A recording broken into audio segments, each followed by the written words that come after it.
Good morning, good afternoon, good evening, good night, good day to you. That's depending where you are in the world. We're doing the nighttime devotion from the devotional Maranatha. The title today, Presumptuous, Careless, Delay.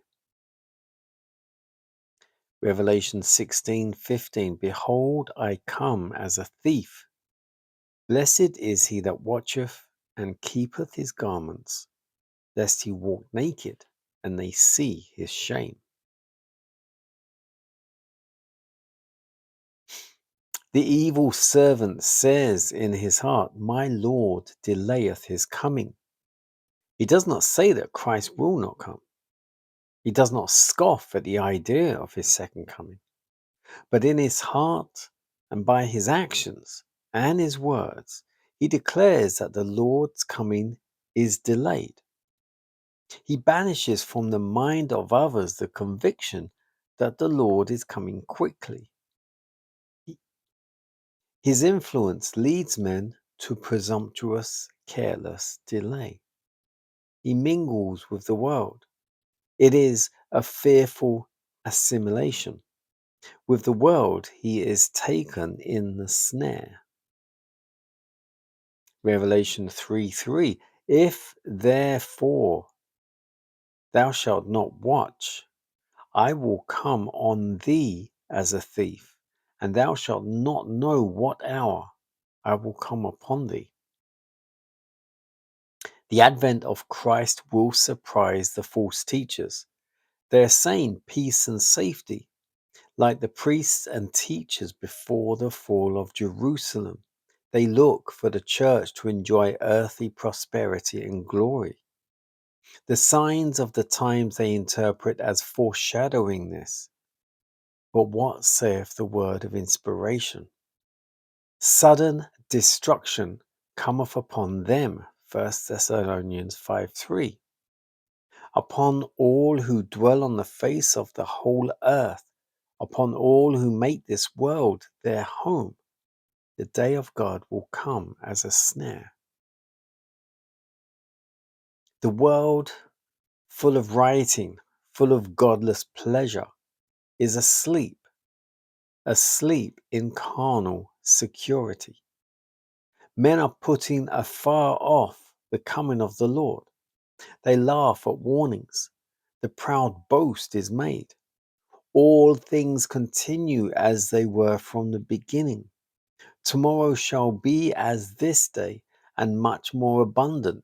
And that's 2 Peter 3:4 and Isaiah 56:12. We will go deeper into pleasure loving, but Christ says, Behold, I come as a thief. At the very time when the world is asking in scorn, where is the promise of his coming? The signs are fulfilling. While they cry, peace and safety, sudden destruction is coming. When the scorner, the rejecter of truth, has become presumptuous, when the routine of work in the various money making lines is carried on without regard to principle, when the student is eagerly seeking knowledge of everything but in his Bible, Christ comes as a thief.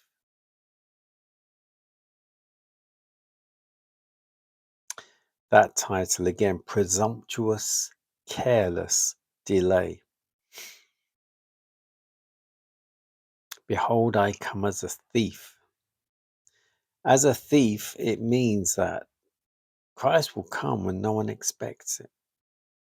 And those that don't expect it, regardless if they read the Bible or not, if they don't expect it, then he will surprise them and they won't be ready.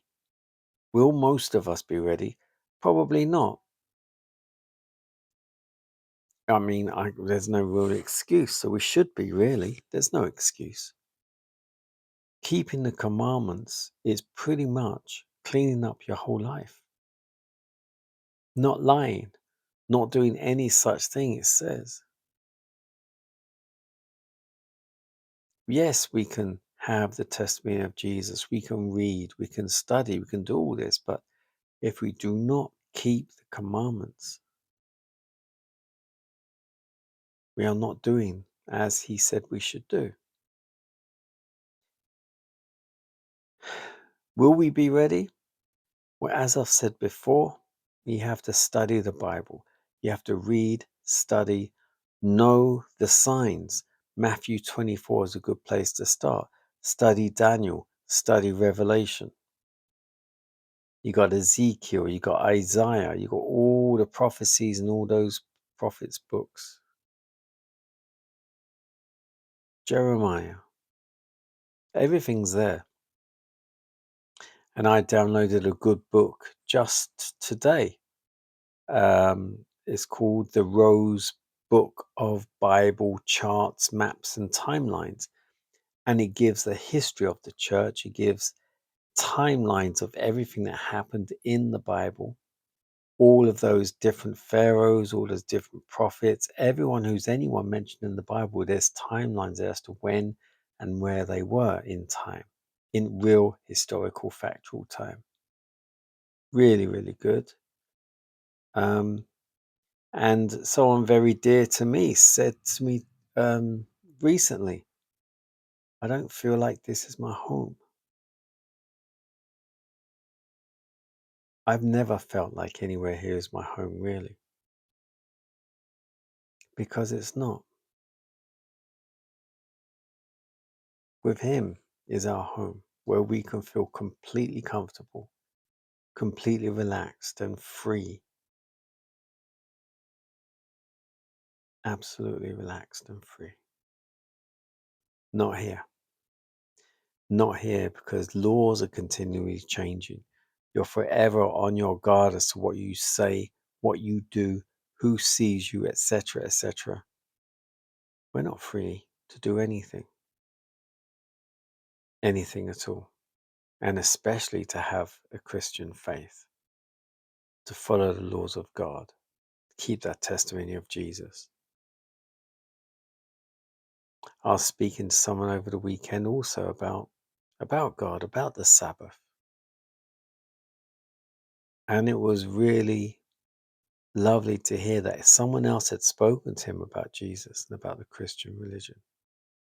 He's a Hindu, and he was open to hear and to learn and to know the truth.